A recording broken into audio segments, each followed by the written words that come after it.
sehingga sangat disayangkan bahwa muncul dualisme di Kalimantan Tengah. Tapi dalam tanggung jawab sebagai pimpinan organisasi kita akan menyelesaikan ini. Gamki tidak boleh dualisme karena kita akan pakai cara-cara gerejawi untuk menyelesaikan ini. Yang kedua, kenapa ini dilakukan? Ya, Komperda kelima ini dilakukan oleh teman-teman pengurus DPD Gamki periodisasi lalu.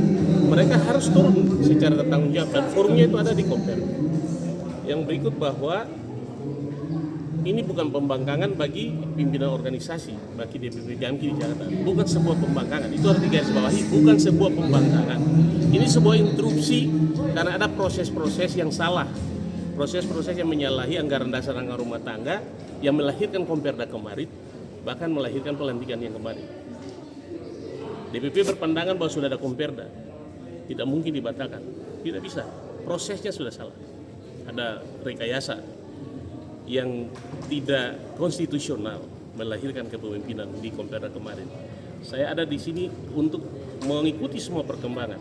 Teman-teman Kalteng, DPD Kalteng kemarin juga harus dirangkum, diayomi sebagai pengurus pusat. Semua harus didengar. Apa yang tidak bisa diselesaikan untuk sebuah organisasi gereja, semua bisa diselesaikan. Berpulang pada ego kita, berpulang pada cara-cara kita. Sekali lagi Gamki ini berakar pada gereja, berakar pada cara-cara pelayanan gereja. Bukan organisasi politik, bukan organisasi masyarakat yang kita harus baku hantam. Harus cara-cara politik praktis yang dipakai kita seperti itu. Ya, jadi ada celah di situ. Bahwa teman-teman sendiri untuk membuktikan itu, sekali lagi ini interupsi, langkah hukum akan dilakukan. Ada dua jalur, secara organisasi melakukan pembelaan nanti pada saat kongres.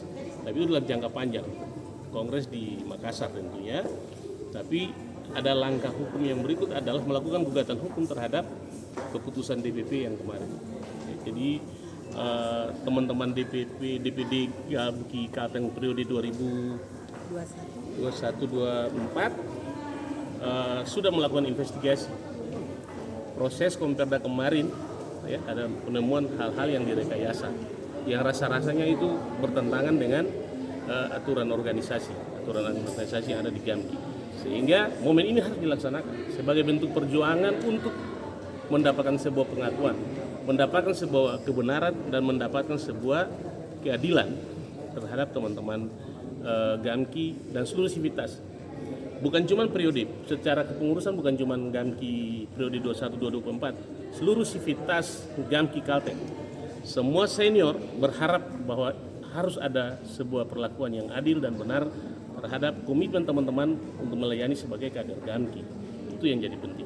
Dan kita bersyukur bahwa hari ini Gamki itu berdiri di mana-mana harus ada pengakuan unsur pimpinan gereja dan pemerintah. Dan puji syukur bahwa hari ini Komformindo hadir, seluruh pimpinan umat hadir sebagai komitmen mereka untuk mendukung Gamki ada. Nah, cuma soal kita terjebak pada ego kekuasaan struktur di DPP dan ego kekuasaan teman-teman yang baru. Saya setelah melakukan penelusuran ini kepentingan 1-2 orang aja untuk berkuasa di Gamki lalu mempengaruhi arah dan kebijakan pengurus pusat di Jakarta. Maka lahirlah dualisme yang ada di sini. Sebagai majelis pertimbangan organisasi kami punya hak dan kewenangan untuk mengikuti semua dinamika yang ada di Maluku Tengah dan kami bertanggung jawab untuk membicarakan ini dalam tanggung jawab sebagai majelis pertimbangan organisasi. Kita akan berkoordinasi dengan DPP untuk meninjau lagi kondisi yang ada di DPD Gamki.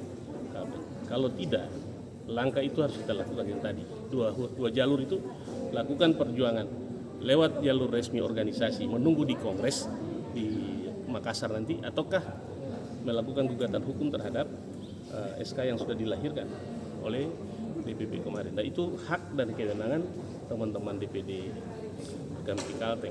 Saya kira itu. Bisa dikatakan